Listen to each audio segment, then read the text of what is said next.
I met Amanda at a community fundraiser for the local children's hospital 1.5 years ago. Her smile caught my attention from across the room, and we connected instantly over our shared experience as single parents. I have an 8-year-old daughter named Lily, and Amanda has two kids, Jake 10 and Sophie 12, from her previous marriage. For the past year, we have been working on blending our families together, creating new traditions and memories.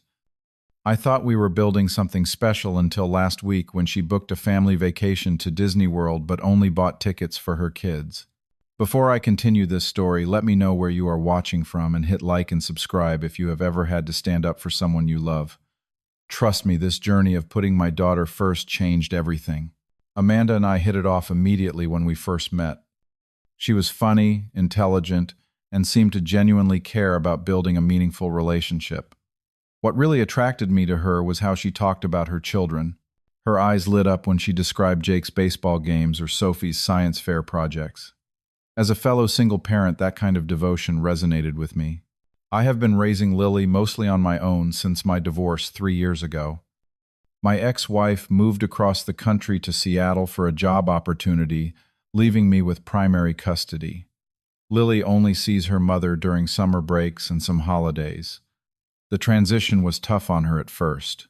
She would cry at night asking when Mommy was coming home. Those moments broke my heart, and I promised myself I would always put her needs first. Lily is this bright, imaginative little girl who loves drawing princesses and reading adventure books. She has my brown eyes and a spirit that reminds me of pure sunshine. After the divorce, we became inseparable.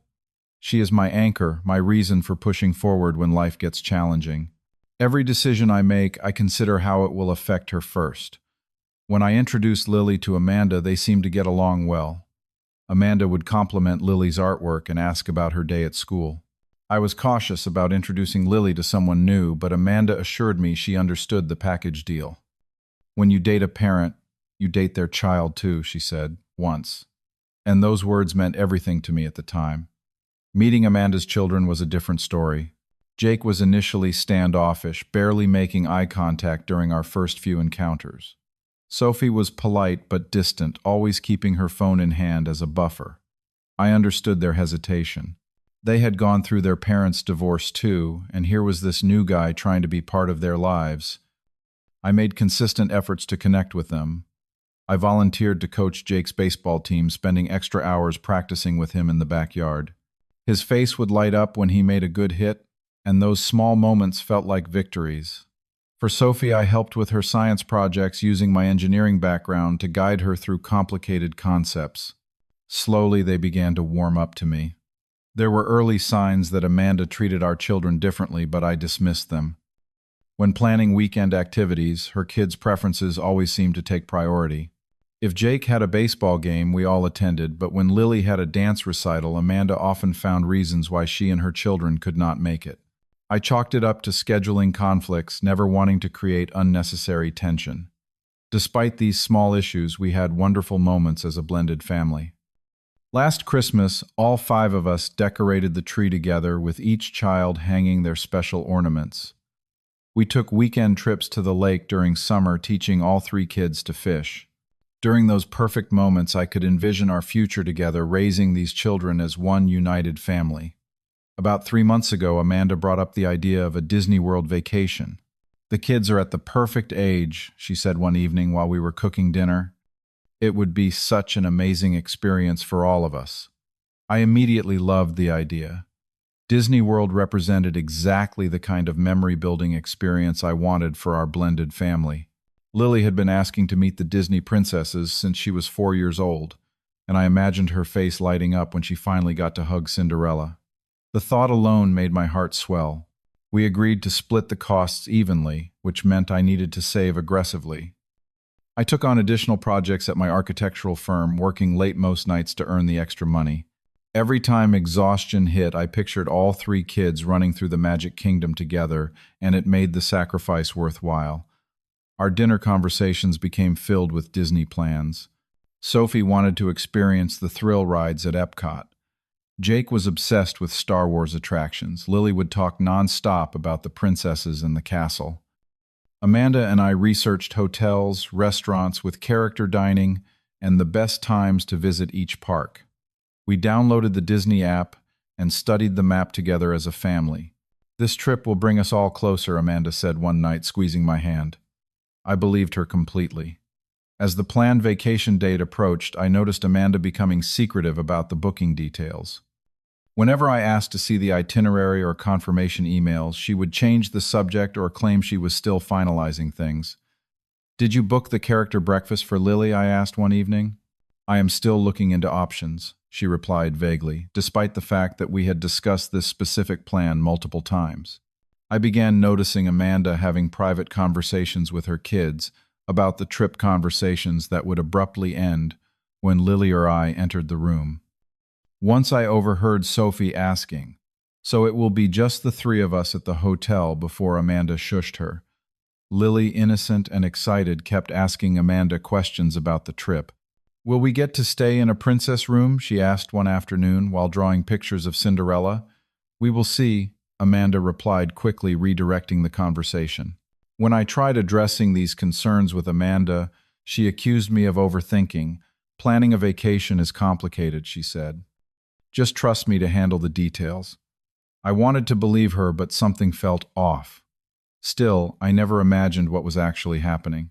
One Tuesday evening, while Amanda was in the shower, her laptop chimed with an incoming email notification. The preview on the screen showed a message from the airline confirming 3 tickets for the Disney trip. 3 tickets, not 5. Initially, I assumed it must be some kind of mistake or perhaps a separate booking for part of our trip. When Amanda came out of the bathroom, I mentioned it casually, expecting a simple explanation. "Oh, I saw an email about the Disney tickets. It mentioned only 3. Is there another booking for Lily and me?" Amanda did not even flinch. She continued towel drying her hair and said, "I thought Lily could stay with her grandma while we are gone. My kids have been looking forward to this trip for so long, and honestly, Lily is probably too young to really appreciate Disney anyway." The casualness of her response hit me like a physical blow. I stood there unable to process what I was hearing. She had never mentioned this plan to me. All our conversations had included all 5 of us going. "You never said anything about Lily not going," I finally managed to say, trying to keep my voice steady for Lily's sake as she was in the next room. Amanda shrugged. "I thought it was obvious. This is really more of a trip for older kids. Jake and Sophie want to go on all the big rides. Having Lily along would just slow everyone down." As she spoke, I had a sudden flashback to all the subtle ways Amanda had excluded Lily over the months. The forgotten invitations to her family gatherings. The way she would buy small gifts for her children, but rarely for Lily. The dismissive tone she sometimes used when Lily was speaking. All these moments I had rationalized away suddenly formed a clear pattern. "We discussed this as a family vacation," I said, feeling my chest tighten. "Lily has been talking about meeting the princesses for months. How could you book tickets without even discussing this with me?" Amanda's expression hardened. "Look, Booth, I paid for my tickets and my kids' tickets. If you want to bring Lily so badly, you can pay for her ticket yourself." I was stunned by her callousness. This was not just about the money. It was about the intentional exclusion of my daughter from what was supposed to be a family experience. "My daughter is not an afterthought," I said quietly. That night, after Amanda left with her kids, I could not sleep. I kept picturing Lily's face if I had to tell her she was being left behind while everyone else went to Disney. The thought was unbearable. I had promised myself after the divorce that I would never let her feel abandoned again. The next day, I called my best friend Michael and explained the situation. Unlike me, Michael saw the situation with perfect clarity. "Booth, this is not an isolated incident," he said firmly. "From everything you have told me, Amanda has been treating Lily as second class since the beginning. You just did not want to see it." His words stung because they were true. I had been so eager to create a complete family unit that I had overlooked the signs. Michael reminded me of other incidents. Amanda forgetting to include Lily in family photos, making decisions about weekend plans without considering Lily's activities, the diminishing amount of time she spent talking to or engaging with my daughter. When I confronted Amanda again, she acted as if I was overreacting. It is just one vacation, she said dismissively. You always put Lily first to the point where my kids feel neglected sometimes. They deserve special attention too. The argument escalated when she added, besides, Lily is not even blood related to my kids. They are never going to be real siblings. That statement revealed everything I needed to know about how Amanda viewed our blended family. In her mind, there was a clear hierarchy with her children at the top and my daughter as an optional addition, not a core member. Over the next few days, Amanda continued to act like nothing was wrong. She would talk excitedly about the Disney trip in front of Lily, never acknowledging the fact that she had deliberately excluded her. Each time I would see a flicker of confusion on Lily's face, wondering why no one was talking about her role in these plans. Our discussions inevitably turned into arguments. Amanda accused me of always putting Lily first, as if that was something to be ashamed of. You need to consider my children's needs too, she insisted, completely missing the point that I had always tried to include her children in everything we did.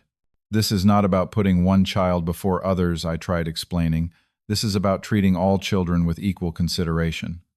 But Amanda would not budge. In her mind, she had done nothing wrong.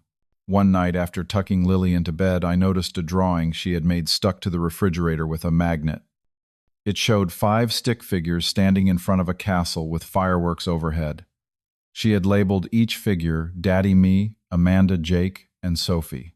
The innocence of that drawing, the way she still included everyone despite the subtle rejections she had been experiencing, broke something inside me. I remembered promising Lily months ago, "We are going to meet all the princesses, sweetheart. It is going to be magical." The thought of breaking that promise because Amanda had decided my daughter was not worthy of inclusion was unacceptable. In that moment, standing in my kitchen staring at my daughter's artwork, everything became crystal clear. This pattern would never change. Amanda would always prioritize her children at the expense of mine. If I stayed in this relationship, Lily would grow up feeling like an outsider in her own family. That night after Lily was asleep, I researched alternative vacation options. I discovered that with the money I had saved, plus a little extra from my emergency fund, I could book a special father-daughter Disney trip.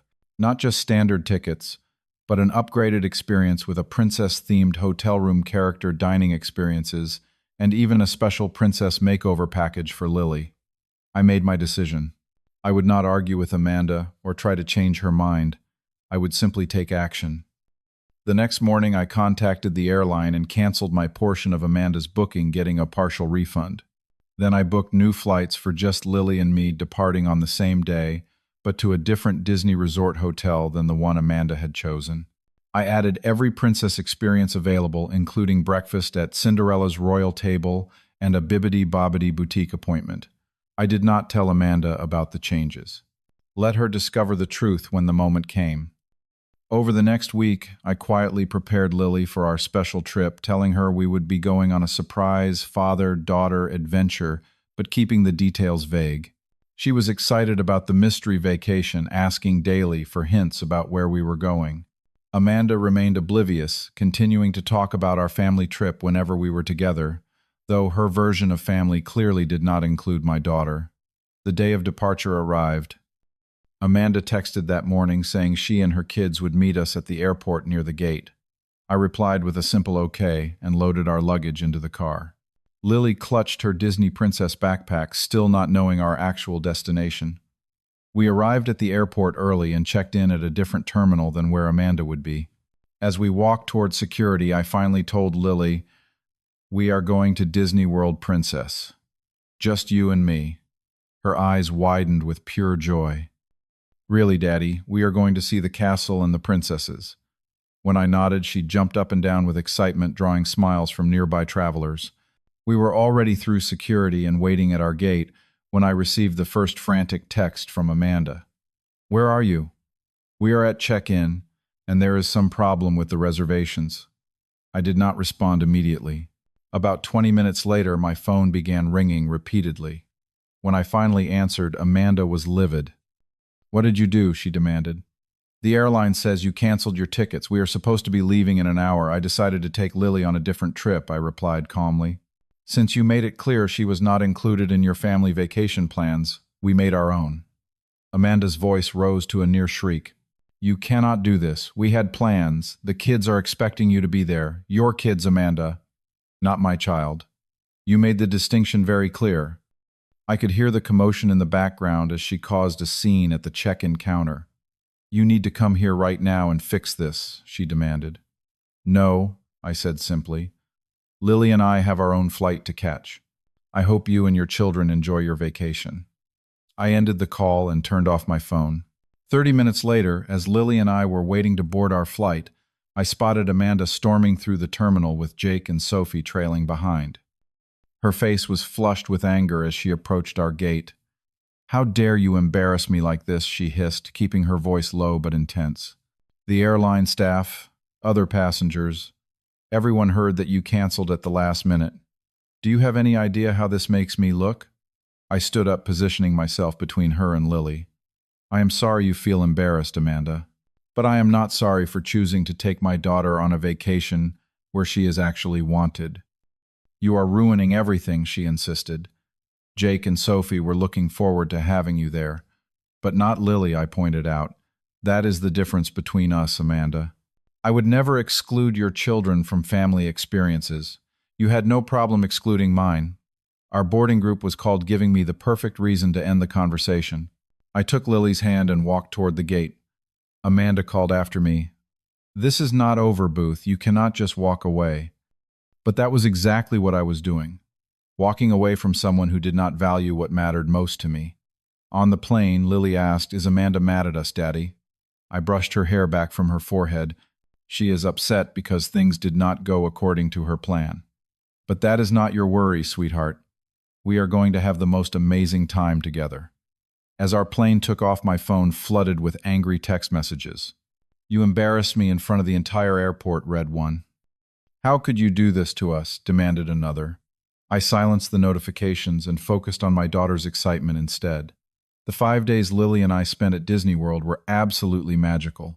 Without the tension of trying to please Amanda and her children, we were free to experience the parks at our own pace. Lily's face when she first saw Cinderella's castle is a memory I will cherish forever. Her eyes widened and she whispered, It is even prettier than in my drawings, Daddy. We had breakfast with the princesses, where Lily solemnly told Snow White that she was learning to be brave just like her. We rode the gentler rides multiple times because that is what Lily wanted to do. No one rushed us or complained that we were holding them back. One afternoon, after Lily had been transformed into a miniature Elsa at the Bibbidi Bobbidi Boutique, complete with sparkling blue dress and a delicate tiara, an older woman stopped us to say what a beautiful daughter I had. You two look like you are having the time of your lives, she commented. We are, I replied, realizing it was absolutely true. This trip, born from a painful situation, had become something perfect and necessary for both of us. Every night I would tuck an exhausted but happy Lily into bed in our princess-themed hotel room. Is this the best day ever? Daddy, she would ask, and each time I would answer truthfully, Yes, sweetheart. Every day with you is the best day ever. Throughout the trip, my phone continued filling with angry messages from Amanda, alternating between rage and attempts to make me feel guilty. I ignored them all, choosing instead to be fully present with my daughter. When we returned home, Amanda was waiting on my doorstep. Her initial anger had transformed into calculated manipulation.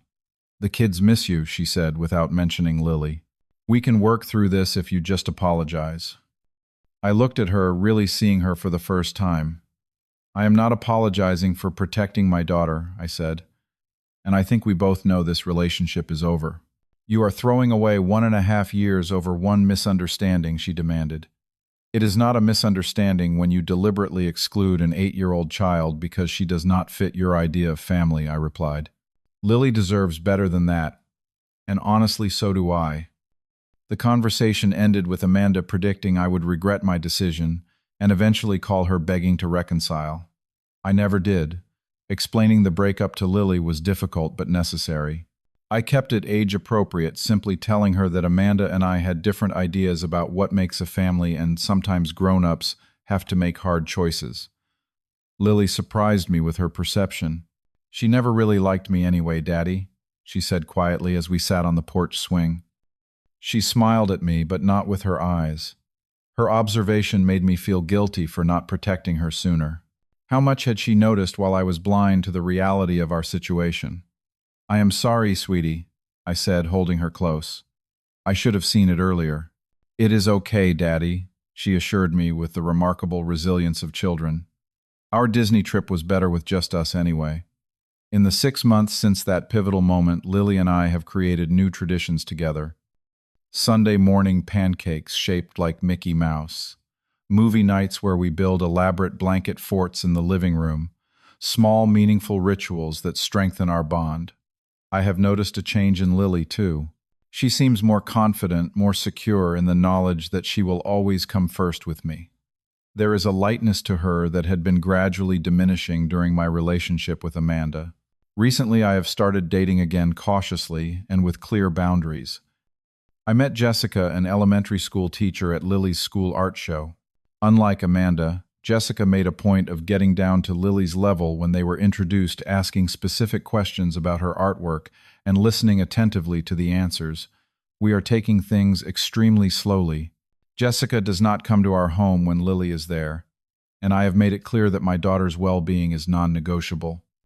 When Jessica suggested we all go to the local carnival together, she specifically mentioned activities Lily would enjoy, showing she had been paying attention to my daughter's interests. I have learned that real family is not defined by blood or legal documents. It is created through consistent actions that show love, respect, and consideration. Amanda taught me that some people will always create hierarchies of importance, even with children. Jessica is showing me that the right person will have enough love to include everyone. The painful experience with Amanda also taught me to trust my instincts earlier. Those small moments of exclusion I noticed but dismissed were actually important warning signs. I have promised myself never to ignore such signs again, no matter how much I might want a relationship to work.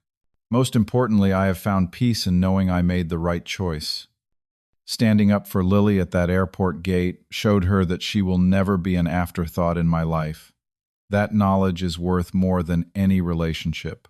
Our future looks brighter than I could have imagined during those dark days when I discovered Amanda's betrayal. Sometimes losing what you thought you wanted leads you directly to what you truly needed all along. Have you ever had to make a difficult choice to protect someone you love? I would love to hear your stories in the comments below. If this resonated with you, please hit like and subscribe to support this channel. Share this video with someone who might need to hear that standing up for what is right is always worth it, even when it is painful. Thank you for listening to my story, and remember, the family you choose to build is far more important than the family others think you should have.